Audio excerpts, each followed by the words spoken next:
So I had this dream. I have to tell you guys this dream. I haven't a clue of what this dream means. I'm still trying to figure it out. I'm not sure if it's spiritual, if it's natural, or a combination of both. But this dream was like this.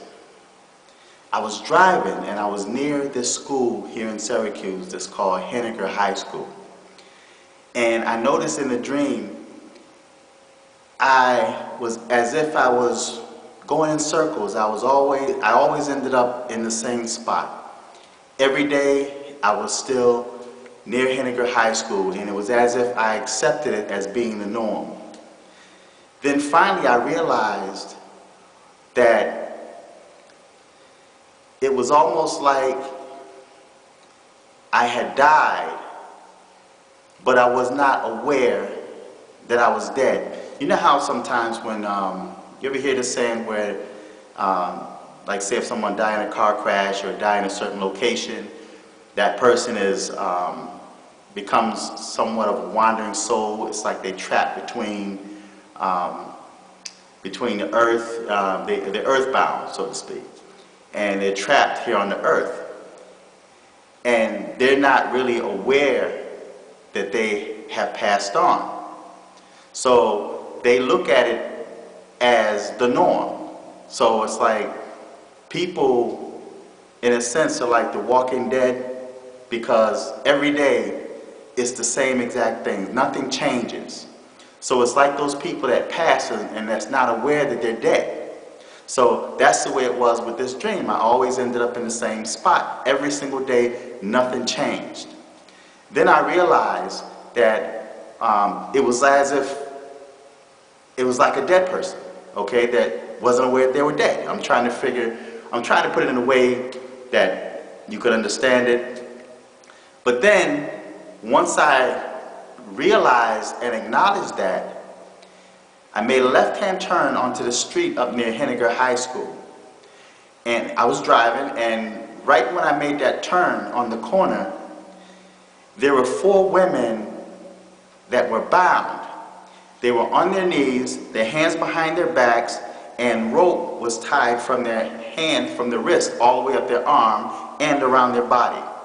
But these 4 women were facing each other as if they were north, south, east, and west.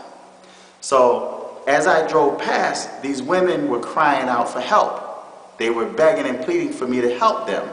So what I did was I pulled over, got out the car, and I'm looking around to find out, you know, how did you end up like this? Who put you in this way?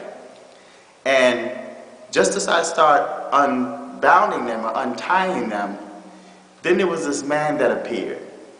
This European man that was walking toward me, and I'm not sure if he was human or if he was basically a spirit.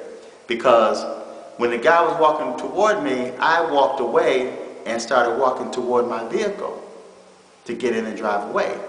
Well, the closer he got to me, I pulled my gun out and I started shooting him. But I had a 9, but there was no recoil on the weapon, there was no sound. And I can see where the guy was being hit, and my hands, it felt kind of weird. It was as if I couldn't really hold the weapon. It felt really strange. But I was shooting him, and I was hitting him, but it looked like a water gun, but I can see where the blood splashes with him, but it didn't stop him. He kept coming. By the time I got in the car, I woke up. So that was quite strange to me, because was that dream showing me that there is a possibility that there are 4 missing females that may be bound and tied in a certain location, 4 schoolgirls, because the location was near a school, and these females were asking for help. They were bound and they were screaming for help. So could it represent 4 females that's missing, or 4 females that were killed, and that was their way of communicating? Okay, so I'm still trying to figure this out. I have to pray to the Most High and ask Him for direction and guidance. I don't think it was just a regular dream, because there were so many details in this dream. Number one, it was near school. it was as if I was in the same spot every single day doing the same thing, as if I had passed and not realized I was dead, okay, but took what I was doing as the norm every day. Then when I turned the corner, I saw these 4 females that were bound, screaming out for help. Okay, so give me your input on that. Tell me what you think about that. Until next time, I am fearless.